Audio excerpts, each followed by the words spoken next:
Today on Forbes, Elon Musk's laughable new solution to Tesla's child labor worries. Last year, just after Tesla's board and investors voted down a proposal to hire an outside monitor to ensure the electric vehicle maker's cobalt suppliers weren't using child or forced labor at mines in the Democratic Republic of Congo, Elon Musk pledged to do exactly that, and more.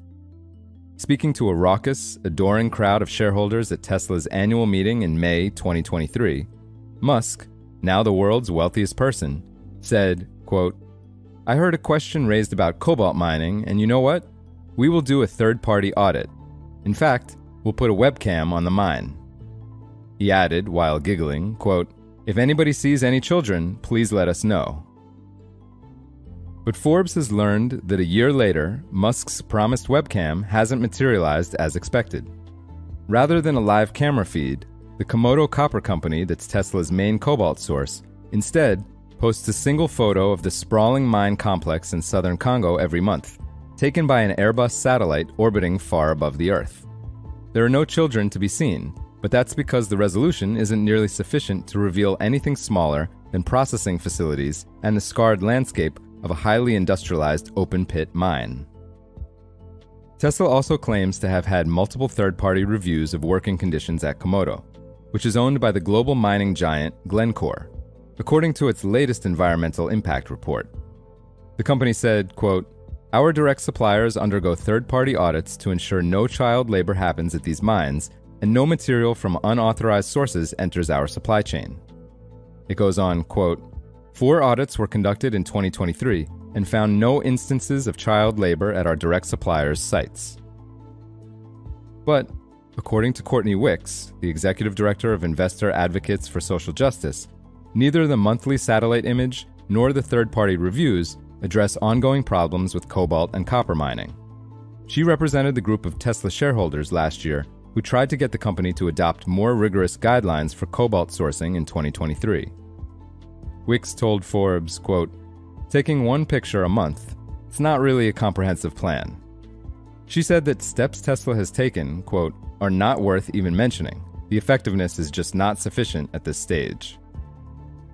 Michael Posner, a professor at New York University's Stern School of Business and director of NYU's Center for Business and Human Rights, said that's because the issue isn't mainly what's happening at the Komodo mine complex, but in neighboring unregulated mines.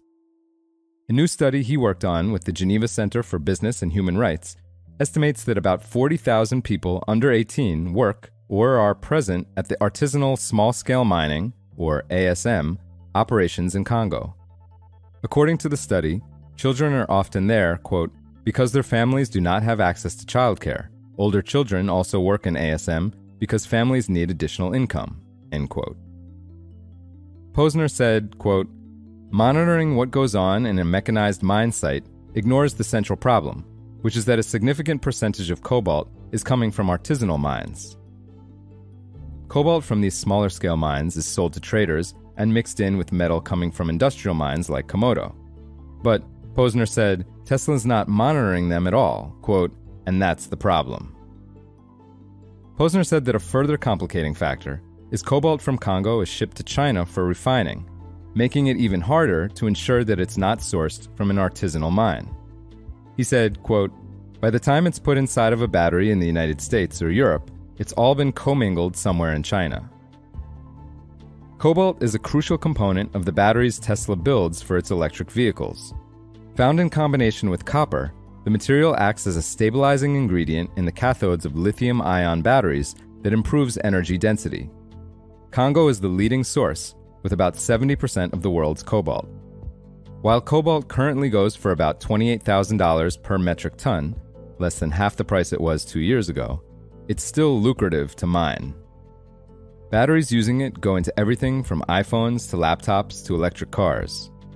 While Musk's company isn't the single biggest consumer of cobalt, its leading position in the EV space has made it a focus of child labor and human rights activists.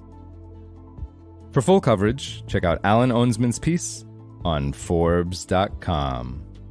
This is Kieran Meadows from Forbes. Thanks for tuning in.